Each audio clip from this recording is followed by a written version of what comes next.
La vida, un camino que transcurre sin trazos ni plan y se va tejiendo en redes imprevisibles y sorprendentes que nos atraviesan de a poco. Estoy aquí para transmitirte conocimientos, consejos e historias de vida, no solo como médica, sino también como mujer, amiga, madre y ciudadana del mundo. Soy Laura Cabral, médica clínica, egresada de la Universidad Nacional de Cuyo. Soy la voz que te hace bien. Hoy, para iniciar estos encuentros, quería hablarte del médico de cabecera. ¿De quién estoy hablando cuando digo médico de cabecera? Hace mucho tiempo, entre 50 y 60 años atrás, era el médico que conocía a la familia entera. Era el que asistía a los partos, hacía cirugías, acompañaba el buen morir de las personas en sus casas y los duelos, hacía curaciones de todo tipo y hasta concurría a las fiestas familiares de su paciente como invitado de lujo. Iba a los cumpleaños de sus pacientes. Ese era el médico de cabecera. Esa persona que conocía al paciente en su contexto, en su hábitat, en su cuerpo, en su mente y en sus emociones, nada más ni nada menos. Una persona a la que se le depositaban los miedos, las angustias, el dolor. Hoy, el médico de cabecera ha sufrido los embates de la sociedad actual. La llegada de la tecnología, de las obras sociales, las prepagas, el mercantilismo de la medicina, la superespecialización de los colegas, son algunas razones que han hecho que se pierda en alguna proporción ese rol de antaño. Hoy, las personas sanas que tienen alguna patología aguda acuden al médico de la obra social o a alguna guardia de algún hospital y son intervenidos por médicos, pero no por el médico de cabecera. No es siempre el mismo el que atiende la demanda. Por lo tanto, se pierde ese conocimiento de la otredad en su red, entendiendo el término otredad como el reconocimiento del otro, el reconocimiento de un sujeto en su red, en su forma de ser, en su forma de sentir, en la manera en que gestiona sus emociones y en la particular forma en que su cuerpo avisa con síntomas de situaciones de vida familiares, laborales, etc. Y además, también se pierde el conocimiento de la persona que lo asiste, la posibilidad del encuentro con su doctor o doctora, cómo viste, cómo huele, qué piensa, qué le gusta, qué siente, cómo mira, cómo es el lugar donde atiende, su secretaria, el ambiente de la sala de espera. Mi hijo, hace unos meses, como consecuencia de una lesión deportiva en su rodilla, acude al médico de la obra social y me dice: «Mamá, qué lindo es ir al médico. La verdad es que uno se siente bien cuando va». Yo, inmediatamente sorprendida, le dije: «Sí, hijito, yo soy médica». Sí, mamá», me contestó rápidamente, «pero vos sos mi mamá».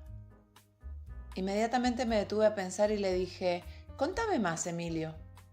«Y sí, mamá, uno va y se entrega», me dijo abriendo sus brazos y levantando sus hombros.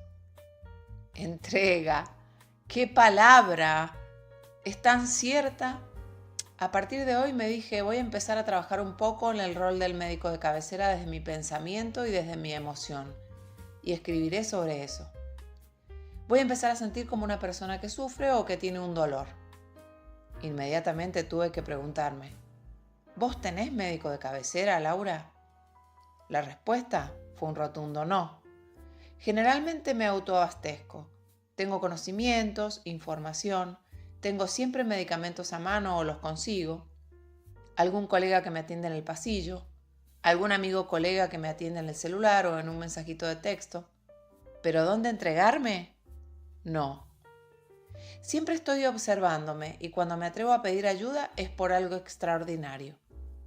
Ese es un rasgo característico de nosotros los médicos, que creemos que no necesitamos nada, que para qué voy a ir al médico si yo me puedo solucionar mis problemas. Pero claro, no tengo dónde entregar y tampoco tengo quien me lo reciba. Porque la salud es un contexto. La Organización Mundial de la Salud dice que un ser humano es sano cuando se encuentra en bienestar biopsicosocial, es decir, bio, el bienestar del cuerpo, psico, el bienestar de la mente, y social de su relación con el ambiente, al que yo hoy le agregaría además el bienestar espiritual. Pero qué interesante la postura entrega, lo que venís a dar a una consulta médica y quién te puede recibir, porque la entrega es mutua. El médico de cabecera no es solo el que te va a dar una respuesta a tu dolor. A veces no vas por eso solamente. Un chequeo, entre comillas, sin embargo, es de las consultas médicas que tienen un trasfondo y de las más interesantes de desentrañar. Eso es lo más lindo de ser médica, porque tenemos mucha intuición. Y los que vivimos como yo, con intensidad y compasión la profesión, sacamos la sanadora de adentro y damos el remedio, que no siempre es un medicamento. Muchas veces prendemos la lamparita para iniciar un camino para la autoobservación y para iniciar un camino hacia la salud. Entonces, quería hablar de eso, del rol de médico de cabecera en una persona en esta sociedad en este momento. La importancia de entregar la salud a una persona que tiene el privilegio de haberse ganado la confianza de quien lo visita. Confiar, sentir, mirar, verbos potentes en una entrevista desde el «Hola, ¿cómo estás, Ricardo? ¿En qué te puedo servir?» o «Francesca, ¿cómo te puedo ayudar?» o «Contame, ¿a qué has venido, Eloísa?» La calidez de la voz, la mirada, y después viene el momento hermoso que a mí me encanta, el de descolocar. Me encanta descolocar con preguntas locas. Por ejemplo, después de haber relevado los datos de afiliación, el dato frío, empezar a preguntar cosas como ¿sos feliz en tu vida? La cara de mi paciente cuando pregunto eso, se me quedan mirando con la quijada caída y los ojos grandes. No el que va por tercera o cuarta vez, que ya me conoce, sino el que viene por primera vez. Otra pregunta es, ¿a qué te dedicas en el mundo? ¿Sos feliz en tu trabajo? La cara de mis pacientes diciéndome, ¿y a esta por qué se le ocurre preguntar si soy feliz? ¿En qué escala de felicidad entra mi cuerpo si a mí me duele la garganta, si tengo fiebre, si me intoxiqué de tanto comer?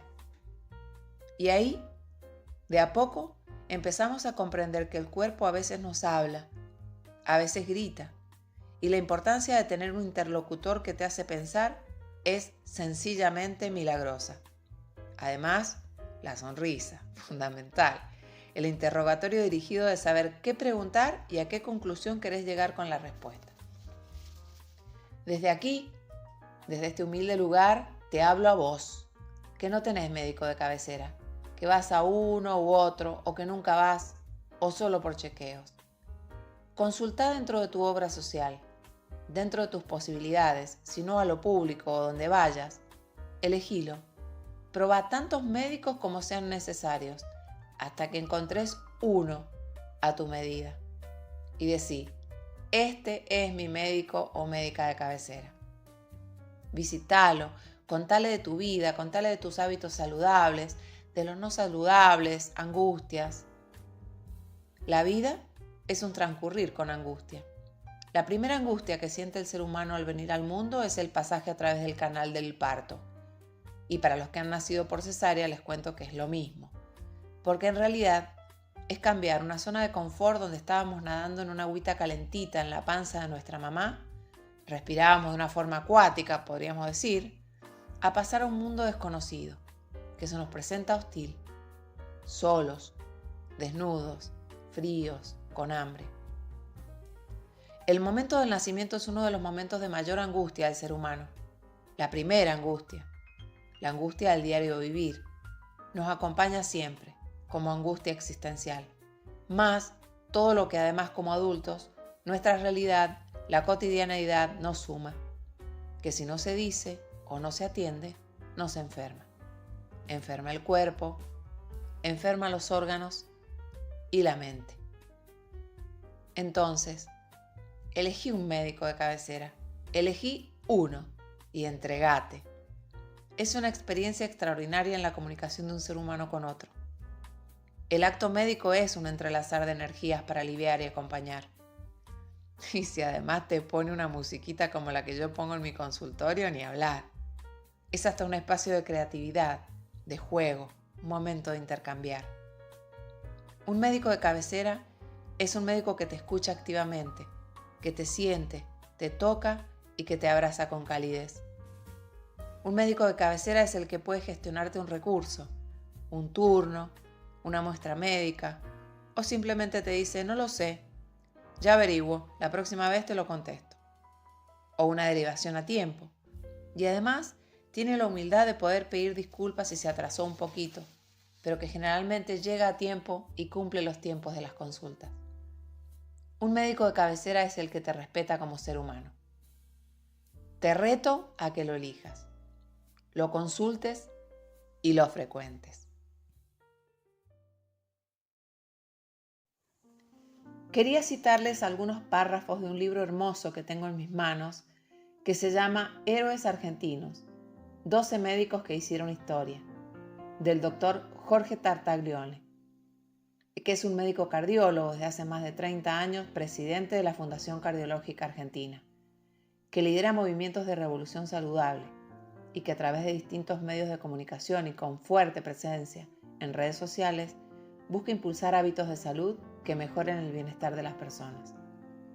También es un médico que se ha interesado por la comunicación en salud como yo. En este libro, él describe de una manera especial la vida de 12 personas que hicieron historia. 12 médicos. Yo voy a compartir 3 que para mí son icónicos en mi formación profesional. El primero es el doctor Ramón Carrillo, neurobiólogo, neurocirujano, sanitarista y primer ministro de Salud de la República Argentina. Nació en Santiago del Estero el 7 de marzo de 1906. Él decía textual: frente a las enfermedades que produce la miseria, frente a la tristeza y el infortunio social de los pueblos, los microbios son pobres causas. Además de la profesionalidad, formación científica y obligación al trabajo, el gran descubrimiento de Carrillo fue incorporar la dimensión social a la medicina y desarrollar el concepto biopsicosocial y espiritual. Era lo espiritual como expresión de los valores del ser humano que todos portamos. Hacía una distinción en 3 medicinas. Primero la curativa, que no es más que la asistencialista. Después, la sanitaria, para poder prever algo. Y por último, la social, que consideraba al hombre y sus circunstancias. Él decía: los médicos tenemos que volver a ver por fuera del microscopio. Es fundamental que el médico deje de ver la lesión del órgano para ver más las lesiones de sentimiento y espíritu con el nexo familiar y social. Creía que la Facultad de Medicina tenía que formar médicos generalistas y ofrecer a la sociedad médicos de familia. Sus esfuerzos por esta causa eran notables y ya como ministro de Salud fue todos los años el primer día de clases a la Facultad de Medicina para hablar con los alumnos que ingresaban, a explicarles la importancia del concepto social del médico. Realmente un grande el doctor Ramón Carrillo, una mirada diferente y necesaria. Mi otra referente es la doctora Cecilia Grierson. Nació en la ciudad de Buenos Aires el 22 de noviembre de 1859, cuando ni siquiera era la capital federal del país. Hija de inmigrantes europeos, más precisamente irlandeses. La mayor parte de la infancia la pasó en la campaña, primero en Uruguay y luego en la provincia de Entre Ríos, donde su padre tenía una estancia en el distrito de Gená. La doctora Grierson representa la eterna lucha de la mujer por obtener derechos. Es impensable hoy que una mujer, para lograr un título universitario, tuviera que pasar por tantos obstáculos solo por cuestiones de género. Grierson los atravesó con burlas, injusticias y reproches. La personalidad que poseía y su sólida formación familiar le permitieron batallar de igual a igual con los hombres de la época. Fue la primera en derribar al mito de que la mujer debía ocuparse solo de los quehaceres hogareños. Venció, fue la primera médica del país y de Latinoamérica. Fue maestra rural, médica, feminista y emprendedora. Para la sociedad de la época, una mujer doctora era una afrenta a las cualidades femeninas. Pero ella obtuvo en 1889 el diploma de doctora en medicina, bajo la presidencia de Julio Argentino Roca, y provocó un revuelo mayúsculo. Mientras unos pocos aplaudían su audacia, la mayoría se escandalizaba. Consideraban que una mujer doctora era lo mismo que ultrajar la imagen femenina. Era una época en la que ser médico significaba vestir levita, esa prenda masculina que cubría el cuerpo hasta casi la rodilla, lucir barba cuadrada, llevar la galera de copa alta y hacer visitas a domicilio en un cabriolet, es decir, en un carruaje de 2 ruedas con capota. Una anécdota marca con claridad la personalidad decidida a todo de Cecilia. Cuando se trasladó a Buenos Aires, obtuvo un puesto como institutriz. A pesar de que tenía familiares que podrían alojarla, pensó en trabajar.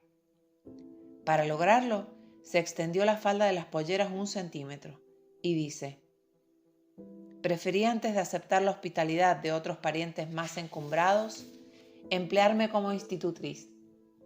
Para conseguir este puesto, tuve que alargar mis vestidos.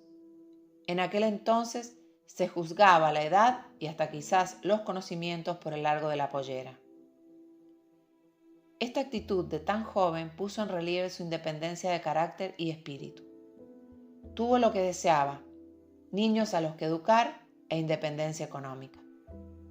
Seguía los conceptos de la escritora, periodista y feminista británica Virginia Woolf, quien predicaba que la mujer debía contar con dinero y una habitación propia para lograr sus iniciativas. Grierson indudablemente tenía una vocación humanista y diferentes circunstancias de la vida la llevaron a ingresar a la carrera de medicina. Por un lado, el deseo de ayudar al prójimo, y también por el otro, la necesidad de cambiar su propia calidad de vida. Decía: 2 consideraciones me impulsaron a hacer este cambio, uno práctico y otro sentimental. Anhelaba dedicarme a otra carrera en la que mi actividad no fuera aquilatada por horas. En mi época se requería de resistencia para ser maestra. La escuela normal primitiva y muchas primarias funcionaban de 9 a 5 de la tarde, con solo 1 hora de intervalo para el lunch. Yo, que siempre he puesto mis mayores energías en la labor a realizarse, me sentía agotada cada día. Vislumbraba en la carrera de la medicina una profesión menos sometida a horarios, al mismo tiempo que seguía mi inclinación por el estudio de las ciencias naturales. Se equivocó mucho. Trabajamos todo el día. Sigo con lo que ella decía. La otra consideración, hoy es la primera vez que la confieso. Tenía una amiga, distinguida condiscípula, noble espíritu, cuyo organismo se hallaba minado por una lenta enfermedad. Creía que podría salvarla poseyendo los conocimientos necesarios, es decir, siendo médica. Vana ilusión. Murió Amalia Kenny, algunos años después de que obtuve el diplomado anhelado. Fue también pintora, escultora y deportista. Los últimos días de vida residió en la ciudad cordobesa de Los Cocos. Uno de sus últimos actos de generosidad fue cederle su casa de la Serranía 8 meses al año a pintores para que pudieran trabajar. Llegó al final de su existencia cansada y dice: en esta profesión, en que la enfermedad más insignificante puede complicarse de un momento a otro, la tarea no siempre grata, que resulta el contacto diario con la humanidad doliente en su peor faz, con enfermedades físicas y peor aún, morales, la ingratitud humana, el peligro de traicionar por un gesto o una palabra el secreto médico tan sagrado, mantenía mi espíritu en un estado de tensión y angustia que al cabo de los años ha repercutido hondamente en mi organismo. Fue un arquetipo de la mujer que logró superar el ambiente de su época y cumplir con su vocación hasta diplomarse. Rompió el criterio social que solo le permitía a la mujer ejercer la docencia primaria. Realizó una vasta tarea educadora y médica y abrió en nuestro país el movimiento feminista. No era una profesional que solo contaba con un título, tenía un espíritu emprendedor y generoso, capaz del sacrificio. Evocarla también es recordar el nacimiento de la enfermería en la República Argentina. Fue una verdadera protagonista de la historia de la Argentina, una heroína que realmente revolucionó la pacata sociedad de principios del siglo XX. Y por último, voy a despedirme con las palabras del doctor René Jerónimo Favaloro. Nació el 14 de julio de 1923 en La Plata. Médico inventor, educador y neurocirujano argentino, reconocido por su técnica de bypass en todo el mundo, por su honestidad, humildad y capacidad de trabajo. Una de las conferencias internacionales más recordadas fue la que realizó en 1998 en Dallas, en homenaje al Dr. Paul White, padre de la cardiología americana. La denominó Panorama de la práctica actual de la medicina de nuestra sociedad y fue publicada un año más tarde en una de las revistas más destacadas de la cardiología mundial, la Circulation Journal of the American Heart Association. En esa exposición denunció las injusticias, tanto dentro de la medicina actual como de la sociedad en su conjunto, y anunció el decálogo que todo buen médico debe cumplir. Yo hoy se los quiero compartir. 1. La historia clínica está por encima de cualquier avance tecnológico.